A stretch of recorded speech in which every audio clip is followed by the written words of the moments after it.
Señores, buenos días. Aquí estamos en esta antesala ya del fin de semana. Es jueves, un jueves con muchas informaciones. Ya me están enviando un videito que yo quiero ver, quiero que veamos nosotros. No se ha hablado, pero tendrá que hablarse de eso. Una locura, muchas informaciones que van desde de modificar algunos aspectos importantes de la Constitución, el activismo en los partidos políticos, qué se mueve, señores, en el área de educación, las redes, el acoso, ¿no? Y las imbecilidades a las que refería Humberto Eco en un espacio y en una plataforma que debería ser para la discusión sana, como hacen en la mayoría de los países del mundo que no tienen la categoría de solar al usado. Lo utilizan los políticos, lo utilizan los grupos sociales, y desde esas plataformas que son las redes sociales, bueno, pues yo creo que se hacen incluso transformaciones tan importantes en estos momentos. De todo eso vamos a hablar, porque cuando Susana Gotro está aquí conmigo, pues me siento cómoda y podemos hablar de todo. Susana, ¿cómo estás, mi querida? Bueno, contentísima de estar aquí a tu lado, Ivonne. Yo soy una persona que sigue tu programa, que lo ve, que ha sabido hasta dejar una reunión para ir a ver tu programa. ¡Qué privilegio! Así que, pues, yo me siento cómoda y bien y honrada de estar a tu lado. Sí, y por supuesto nosotros tenemos que hablar del sector eléctrico, tenemos que hablar de fideicomiso, tenemos que hablar de pacto eléctrico. Ese es un tema que prácticamente es tocado casi todos los días aquí en Punto Crítico, porque el sector eléctrico siempre hay que buscarle un punto crítico. Claro. Parece como que es una especie de conspiración para que nosotros por años, que ya son muchos, creo que cerca de 100 años, arrastremos con un problema que por la falta de decisión política y por el juego de los intereses nunca se ha querido solucionar. Esta no es la excepción, tampoco ahora en esta coyuntura, en esta administración evidentemente que no lo es, y por supuesto la controversial Punta Catalina ahora ha sido también el objeto de las discusiones con los otros temas que están ahí detrás. Una figura en la que nos hemos entretenido, que es la del fideicomiso, cuando hay otros elementos importantes en torno al problema. De verdad es que ahora estamos en el seno del CES, yo lo pongo entre comillas, porque no sé si será, y se va a discutir y se va a ver bajo el mismo criterio con que se aprobó una especie de acuerdo de intereses que fue el pacto eléctrico. Y bueno, todo eso es discusión en este momento. Baja un poco, pero tendrá que retomarse, porque igual yo digo que la puta y santa, que es la Catalina, las únicas que tienen esa característica, ahora tiene un pie en la feria, con lo que implica, y otro en la universidad o en el seno del CES, ¿no? Y la verdad no sé qué saldrá de ahí. Yo sé qué tú piensas respecto a todo este proceso. Mira, yo estuve en el pacto eléctrico en las primeras dos fases, la plenaria y preplenaria. Era la vocera del sector institucional, y aunque todas las posiciones que llevaba allí no eran las que necesariamente estaba de acuerdo, pero hasta el momento en que fui la vocera institucional se respetó la discusión previa de la toma de decisiones. Después, bueno, fui relevada precisamente ellos entendían que yo era muy, tal vez muy vertical, no sé. El caso fue que fui relevada y allí el sector institucional se diluyó, porque dentro del sector institucional también hay visiones e intereses diferentes. Punta Catalina era uno de los puntos nodales y debió ser uno de los puntos nodales del pacto, pero el sector público decidió sacarlo. Se llamaba en ese momento el modelo de negocio de Punta Catalina. Yo decía que debía de llamarse el modelo de gestión, administración de Punta Catalina, más que nada porque Punta Catalina llegó o intentó ser un activo que evitara que los negocios que se hacen en la electricidad no operaran en la real competencia sobre todo lo que pasaba, ese sector legalmente debe operar. Claro, sobre todo lo que pasaba con el sector generador, y sobre todo con las principales generadoras donde interviene. Claro, Jaime y Gitabo, sobre todo, que eran, vale decir y recordarle a la gente, que a veces mucha gente no lo sabe, que eran estatales. Sí, y que todavía son desde el punto de vista de su capital accionario, son mayoritariamente estatal. 49.7 es la... 50. 50. Son 50, Son 50. Sí, son 50. El Estado es mayoritario, pero se cede la gestión y el control de la planta a un operador privado. Eso se llama en economía problema agente principal, que es la situación en la que se da en que uno de los agentes en un bien que es de dos propiedades, pues actúa más a su beneficio tal vez que el Estado. No quiero decir que eso pase en Ijitabo, en Jaina, que pudiéramos hablarlo, que sí, pero que cuando tú cedes el control de la planta, la toma de decisiones administrativas y la operación en sí a un operador privado, tú estás a expensas de que ese operador privado actúe más a su conveniencia que al Estado. No es que yo veo mal la alianza público-privada, de hecho el fideicomiso entiendo yo que es una de las figuras mejores para poder administrar y gestionar a Punta Catalina. Lo que es el fideicomiso, lo que es el fideicomiso público, aunque aquí no haya una regulación bastante puntual sobre el fideicomiso público, ya hay un estándar mundial lo que es un fideicomiso público. Pero ahora, no es menos cierto que también esos fideicomisos públicos en algunos países, en muchos países, claro, incluso de América Latina, donde todo está regulado, porque aquí además empezamos de atrás para adelante, ¿eh? Porque aquí, ok, para el sector privado perfecto, para el sector público todavía eso hay que hacer algunas regulaciones. Y hay países que, como México, para mencionar un solo, lo que han hecho es poner reversa a muchos fideicomisos públicos, porque lo que han servido es para la opacidad y para simplemente manejar de manera discreta e incorrecta los recursos del Estado. Ahí también en México hay un tema ideológico, porque lo ha hecho en otros tipos de alianza público-privada. Ahora, nosotros no regulamos nada porque la Superintendencia de Electricidad durante muchas administraciones no ha jugado su rol. En este tema, la Superintendencia de Electricidad no ha opinado nada. Al contrario, de manera irresponsable se mantiene detrás del debate, totalmente detrás del debate. Y si vamos a apostar a un fideicomiso público, la regulación técnica, que es la que hace la Superintendencia de Electricidad, tiene que estar muy clara.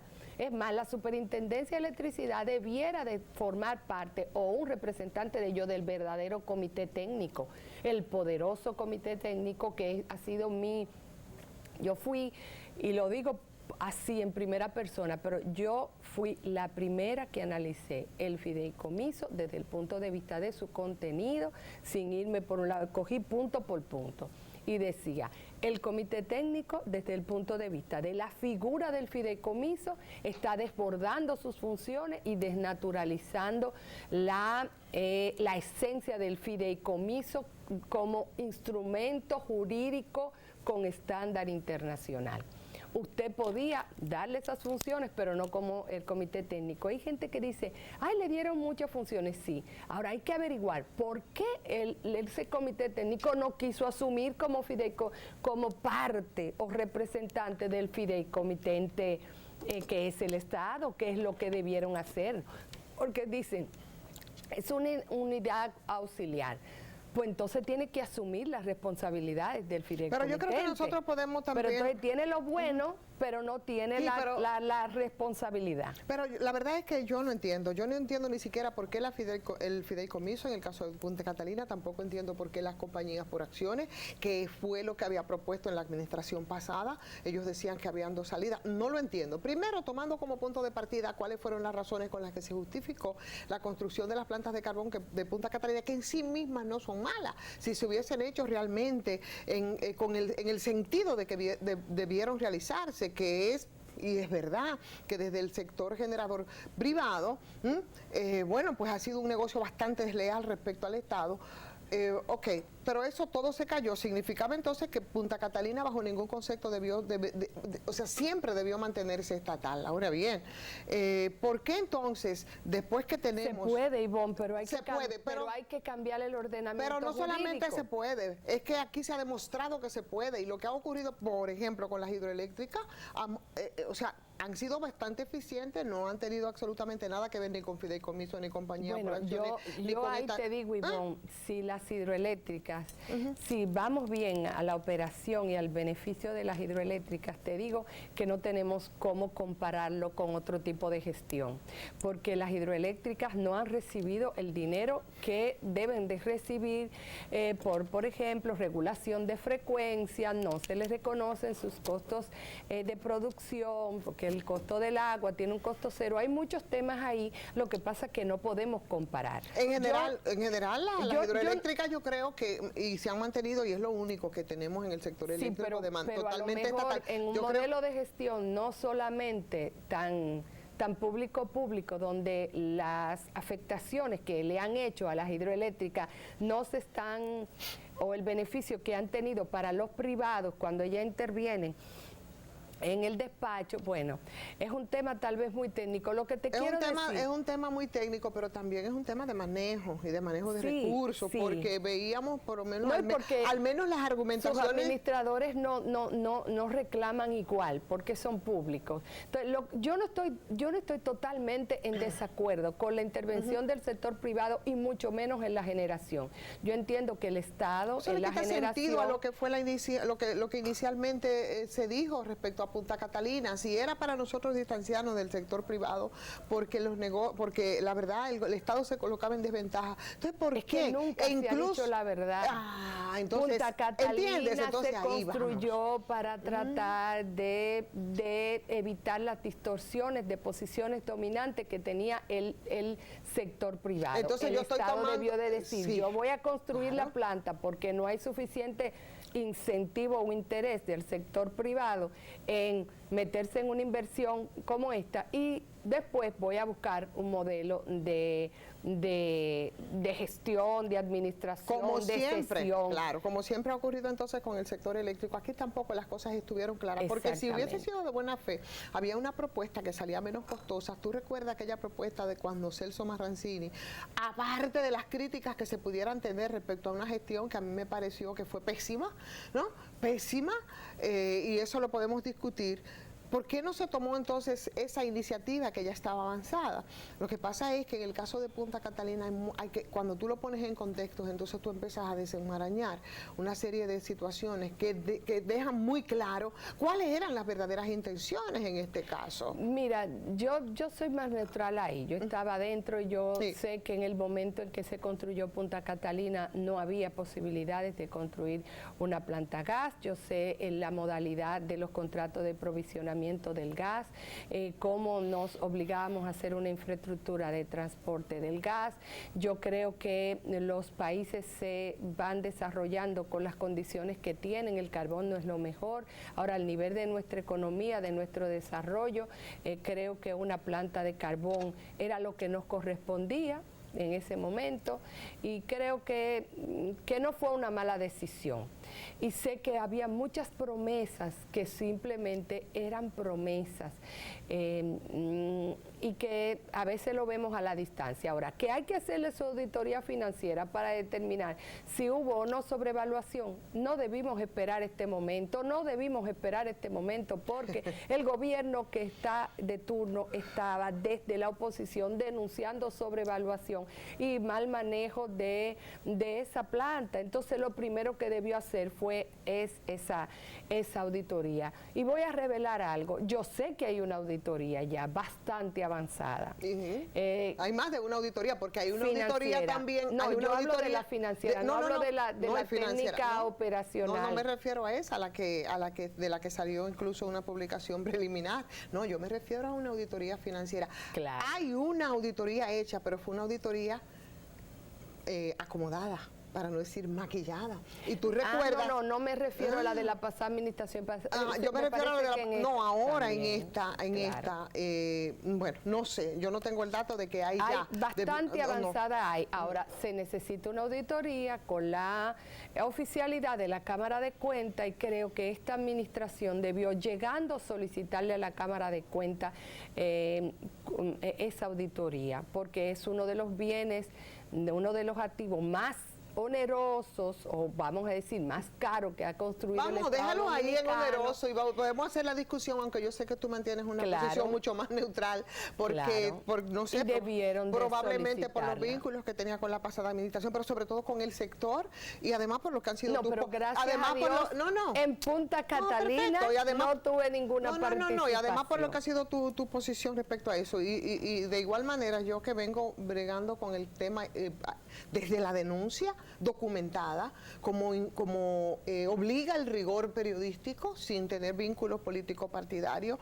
desde mucho antes incluso de todo el escándalo en Brasil, desde que comenzó y cuando comenzó con un proceso de licitación que obvio a todas luces fue irregular, desde cuando se pretendía que Punta Catalina se construyera en esos terrenos del Estado en Asua, que incluso según los técnicos medioambientalistas era más amigable y que después hubo de retrasarse durante un año y luego nos saltan con que iba a hacerse justamente en Punta Catalina, en unos terrenos privados, y nos abocamos a un contrato, óyeme, cuando el Estado pudo haber declarado de utilidad pública eso y después terminamos comprándole a los dueños de ese terreno que son el grupo. Pero no había forma de declararlo de utilidad pública y no comprarlo. Contrato de... No iba a salir menos costoso, menos caro. Bueno, si hubiese tasado bien, debió de salir más o menos al mismo precio. Ahora, independientemente de que yo entiendo que eso, y debiera ser los primeros interesados, si realmente ahí no hay nada malo que ocultar. La administración pasada, creo que este gobierno ha fallado, o esta administración, en no haberlo hecho lo más antes posible. Porque ahora, mira cómo la correlación de la opinión pública ha puesto a la Cámara de Cuentas, no, espérate, no sé cuándo viene, no, ¿por qué? Porque aquí todo el mundo está reaccionando a la opinión de la opinión pública.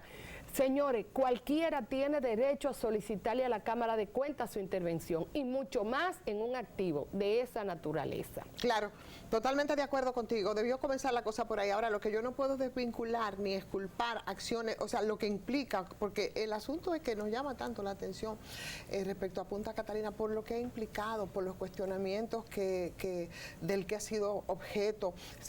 Punta Catalina se adjudicó, como muchas obras aquí en el país, de manera forzada a Odebrecht, una empresa que después devino en escándalo, delincuente. Odebrecht, obviamente, como mismo ellos han admitido, y todas las implicaciones. No podemos desvincular eso. ¿Sabes cómo yo le llamo entonces a lo que está ocurriendo? Bueno, parecería como que estamos frente a nuevas impunidades. Vaya, yo pienso que hubo impunidad en el manejo en el pasado y que ahora las cosas se acomodan también. ¿Para qué? Para entonces nosotros mostrar nuevas impunidades, y todo eso tiene mucho que ver con lo que ha sido el tema del fideicomiso, que todo empezó de atrás para adelante, y yo no pienso que ha sido de manera ingenua, pero de ninguna manera. Y ahí coincidimos con el tema del equipo técnico, de quienes debieron entonces de representarlo. Claro. Empresas del sector financiero. ¿Por qué en vez de, por ejemplo, Celso Marrancino no fue Hacienda? ¿Por qué en vez de Jorge Reynoso no fue otra de las instituciones financieras? Porque entonces ya no es un fideicomiso, Ivonne, porque mira lo que pasa. El fideicomiso, no puede haber una representación institucional de vamos a decir, de agencias públicas que no tienen ningún interés, o sea, no tienen ningún aporte, porque el aporte lo está haciendo la CDEE, que va a desaparecer. Que si yo entiendo que también es ilegal, en todos casos, eso no puede desaparecer así. La CDEE no debieron anunciarse su disolución, debió, en dado caso, presentarse un continuador jurídico que representara esas acciones ahí. Ahora se habla de algo parecido al FOMPER, que va a representar las acciones. Entonces, esa debió nominarse, aunque sea para sustituir la figura del fideicomiso aportante.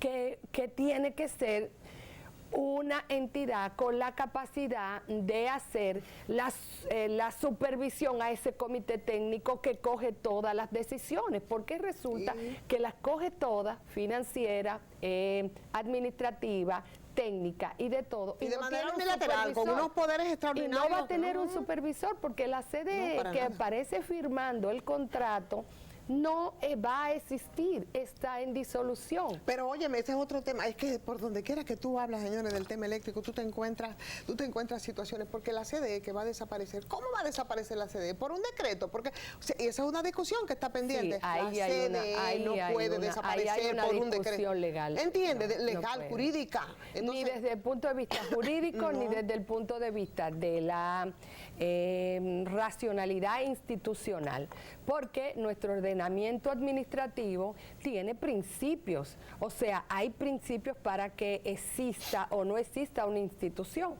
CDE tiene un rol que jugar, porque tiene, tiene contratos. Totalmente. Tiene contratos que administrar. ¿Quién va a administrar esos contratos? PPA. No pueden hacerlo las distribuidoras. No fueron los firmantes de esos contratos PPA.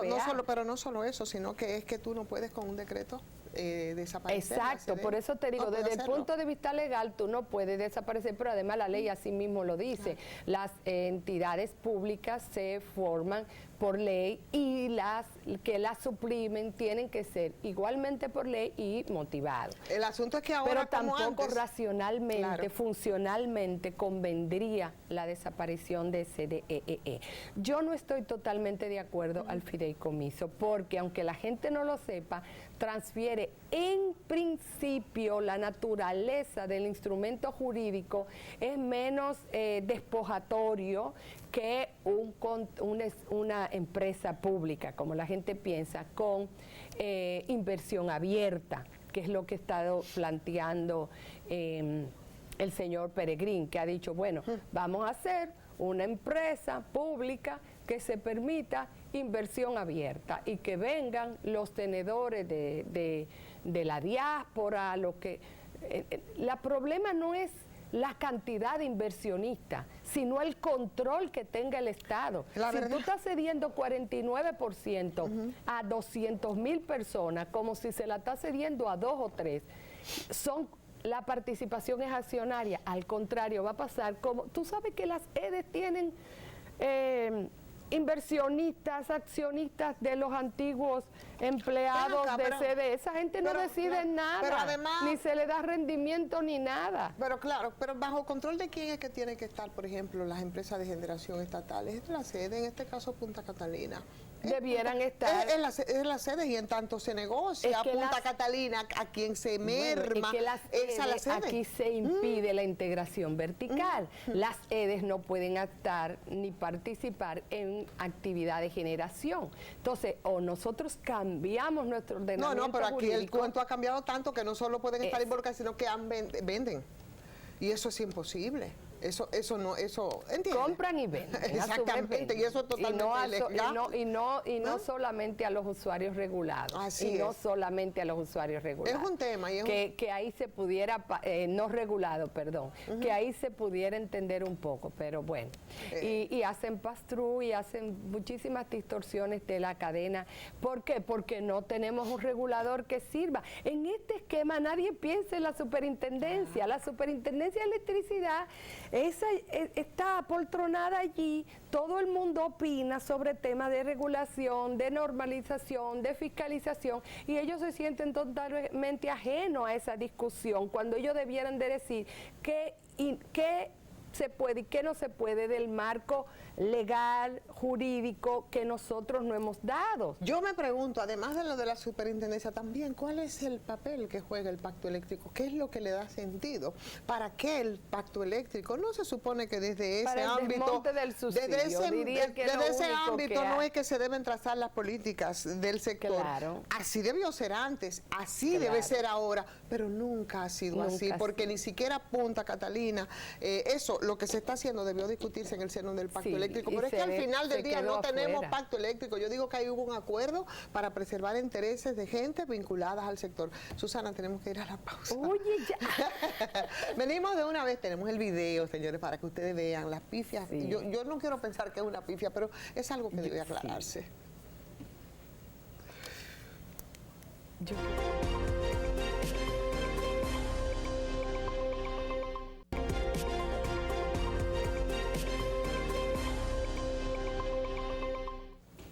Bueno, señores, aquí estamos de regreso. Y ¿sabes qué?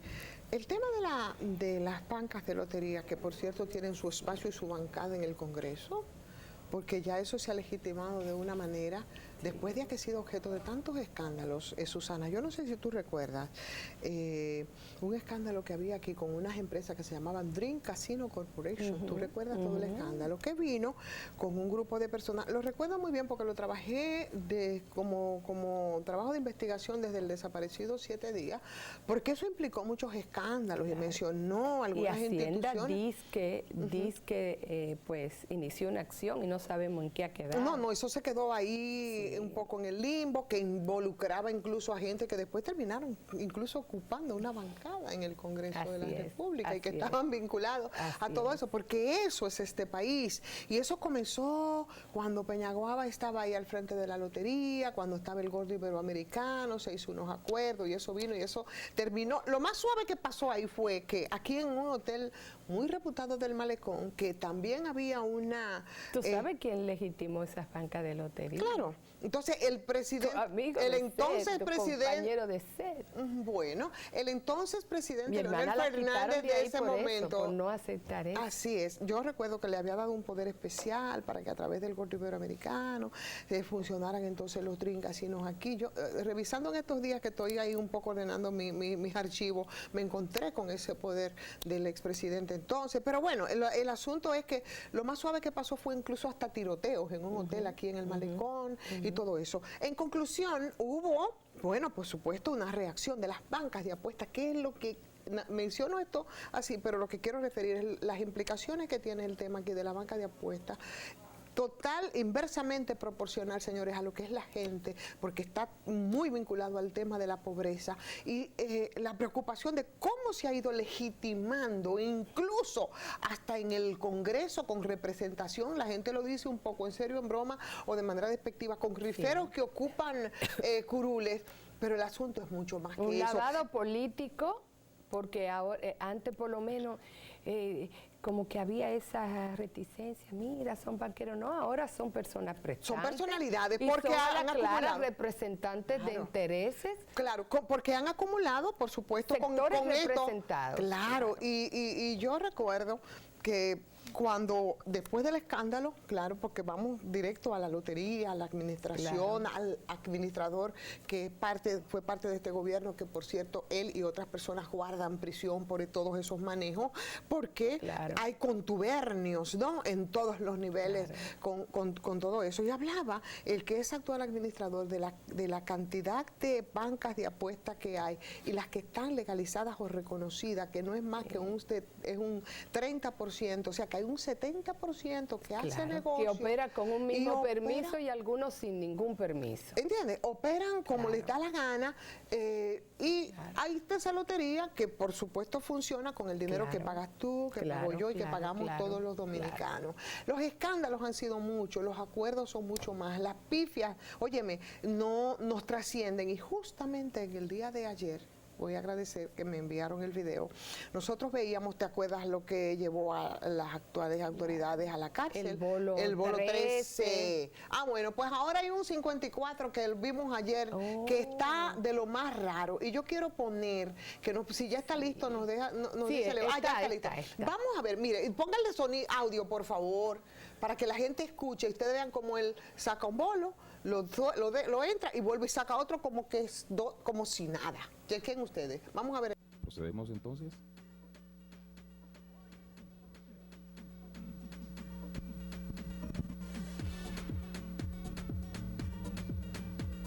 Vamos a proceder a abrir la número 5, ¿verdad? Esta es la número 1.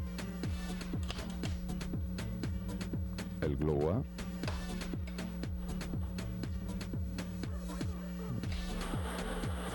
Vamos a proceder a menearlos. Y vamos a proceder a sacar una.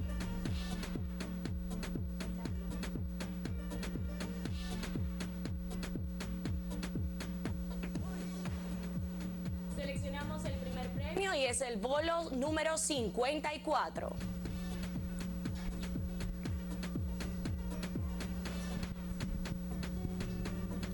Vamos a proceder con el segundo. Correcto. Manos limpias. Procedemos a abrir. De espaldas cuando lo mueva.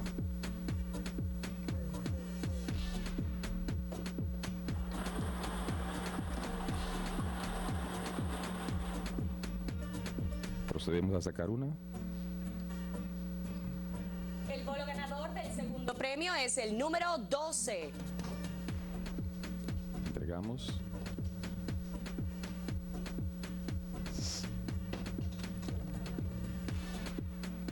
Procedemos con la tercera.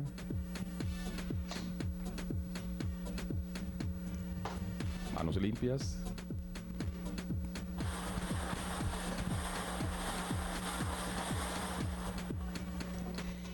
El bolo ganador del tercer premio es el número 36. Correcto. Procedemos a cerrar.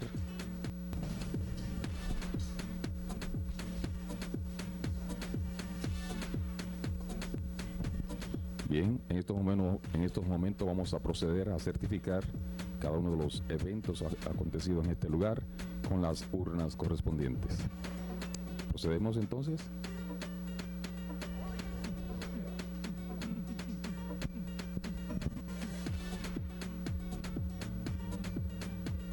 Vamos a proceder a abrir la número 5, ¿verdad? Está la número 1. El globo A.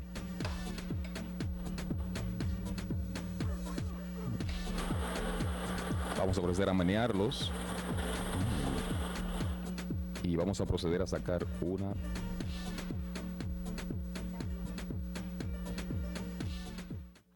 ¿Tú ves ¿Y lo qué que es lo que él dice? ¿Qué El pasa? número 5, ¿verdad? Lo No, primero no, que- no, no, no. Y lo que él dice, lo primero es que no dice mano limpia. Mano Él- limpia. pero señor, lo primero que él dice, número 5, ¿verdad? O sea, sí, pero óyeme, es como él saca la bolita. a la claro, la y mira como que la mira y la tira y de la nuevo. tira. Esta no es. Mueve y saca la bola, que es el Sí. 54, que parecería que es la bola que debía ganar, señor.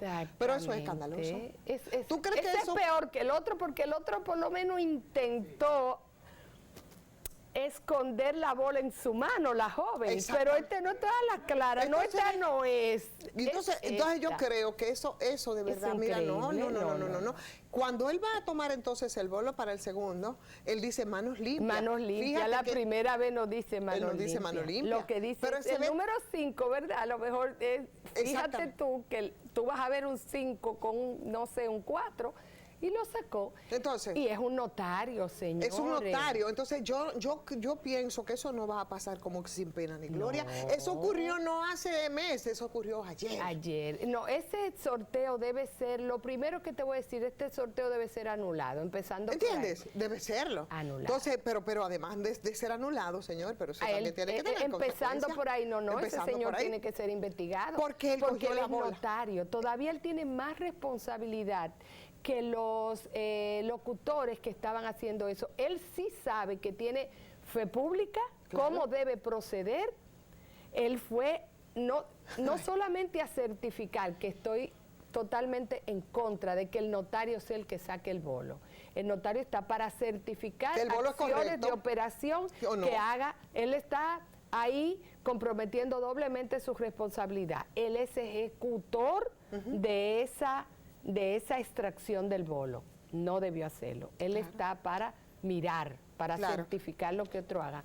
En el caso de él es doblemente responsable. Entonces, cuando tú... Debió ser investigado desde hoy. Claro, mira, antes de nosotros irnos a la pausa, un momentito, vamos de nuevo a repetir esa hazaña para que la gente lo vea de nuevo, porque eso, yo no sé si tú lo has visto en muchos medios. No, yo lo acabo de ver contigo. Ah, bueno, no. Entonces yo creo que esas son de las visto. cosas que hay que aclararse, Claro. pero sobre todo hay que aclararse por lo que implica, Susana, aquí con el tema de las bancas de lotería Sí, es y con el tema de las increíble, loterías y las desregulaciones. Óyeme, cómo la gente Claro. todos los días, La ¿sí? cantidad de gente que juega. La cantidad de gente que juega, la cantidad de tráfico que se hace con la esperanza Claro. y con la pobreza de la gente. Hay gente que se Cómo amanece y duerme pensando, o sea, la lotería es una parte esencial de gente de ciertas clases sociales, las más empobrecidas. El sobre punto, todo. porque tú te vas a los lugares sí. donde... Es un vicio, Tú vas a los lugares, ¿verdad?, de cierto nivel económico y tú no encuentras esa No, proliferación de las no. bancas de las Ni bancas de apuestas. significa tanto de su magro presupuesto, No, porque para ese es nada. el tema.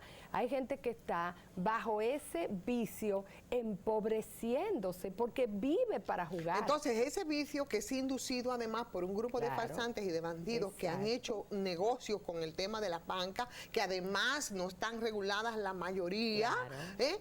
Entonces yo creo que ese tipo de cosas tiene que Es un llamar fraude a la atención, clara, un fraude porque a la clara. imagínate, O sea, sí. el que no lo ha visto, señores, este señor con todo el desparpajo del mundo, Sacó saca su bolo, un lo notario mira, público. lo mira, ese no es, lo deja caer y saca el otro y certifica que el otro es el Claro. correcto. ¿Y qué pasó con el que usted A mí entonces me da tiró? pena de Pero Kiko, por Dios. o sea, porque realmente usted no debe tomar una posición que usted no va a controlar nada. El problema no es solamente una persona, Entonces, es que ahí no hay proceso. Entonces, justamente hoy el presidente Luis Abinader, no sé si viste la información, estaba hablando de, por supuesto, someter un proyecto para la regulación Sí, yo lo oí. de las bancas de apuestas. Pero ¿por qué esperar ahora? ¿Entiendes? Entonces, justo en ese momento este tipo de cosas Claro, ocurren. claro.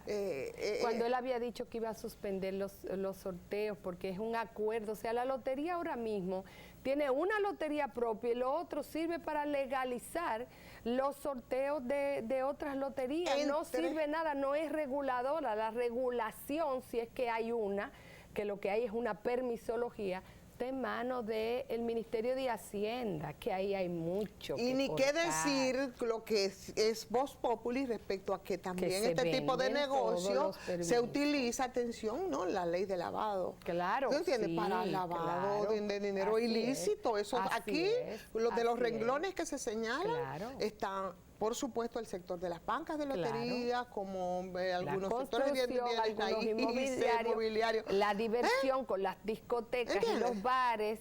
O sea, aquí hay varios sectores. Los dealers, o sea, aquí hay como Claro. 5 sectores que están claramente utilizados para eso. Así es. Nos vamos a ir a la pausa, pero antes, por favor, ponme de nuevo cuando el Sí. señor saca su primera Miren bolita, bien porque hay que ver, esto. miren bien de nuevo esto. Que esto Como da él pena. saca su bolita, no le gusta, la deja caer y bueno, entonces saca la que parece que estaba destinada ese día. Vamos a verlo.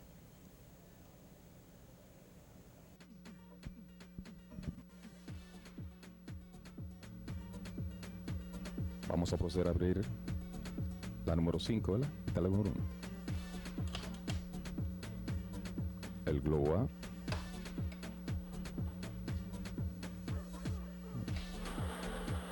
Vamos a proceder a menearlos. Y vamos a proceder a sacar una.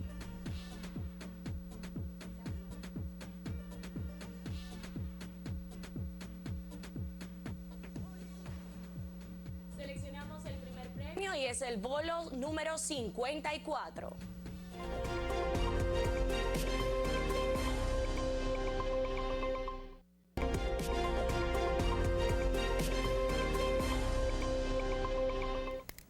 Bueno, pues estamos de regreso. ¿Viste ahí a nuestro querido amigo Guido Gómez Mazara, que está esperando? Guido Orlando. Guido Orlando Gómez Mazara está haciendo Presentando sus aspiraciones, ¿verdad? a la presidencia del partido. Mira, Del yo te partido. voy a decir, del PRM, si es inteligente como partido en el gobierno, le conviene que alguien represente los disgustados de su partido, Lo que estaba siempre haciendo, lo va a ver. de alguna manera, ese Entonces, contacto. de alguna forma es un tubo de escape que haya una esperanza para esos disgustados. Yo entiendo que a Guido hay que facilitarle su participación.